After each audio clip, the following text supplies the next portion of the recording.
Bonjour, vieil homme, comment vous allez? Déedéet patron waxal olof de man jànguma nasaraan nga baal ma. Ah ok, waa na nga def? Yaa ngi si jàmm j'espère.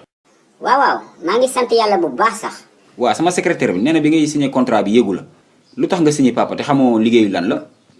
waay patron liggéey bu mu munti doon bëgg naa jamono ji dafa metti ak coronavirus bi pour nga lijjanti dépense problème bu mag la du foog naa liggéeyu garde la loolu laa leen ci kayit biñ taf fële de ci mbedd bi.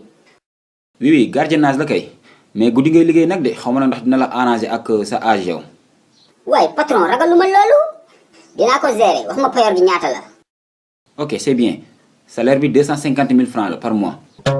alhamdulillahi rabbil alamin jërëjëfe yàlla sunu borom man ba ma la xoolee ni nga simple nii toog sa bureau sol t-shirt laa xam ne patron bu baax nga waaye kañ lay commencer patron.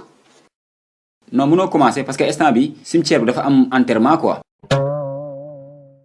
yow da ngay dem préparer wu ba 20h ngay gont yow yaay fanaan quoi. mu ni am na lu leerul si li nga wax de patron lu ma dégg noonu cimetière wala samay oreille moo fatt. mais bien sûr góor gi ay cimetière ngay garder armère. tëjal ma sa làmmiñ mu naan ma lan yow ba ma la xoolee ak sa biir bu rëy bi laa xam ne booy bu soxor nga ak sa mbaxane torpédro ngay mel ni kaboy. ana pistolet bi maa yor pistolet rek kaboy dañuy yor pistolet de. attention góor gi kilifa la ah je suis le patron de cette entreprise. waaye noppil nga ma ay kilifa yow ngay booy yow ngay mboccu booy xoolal fëccee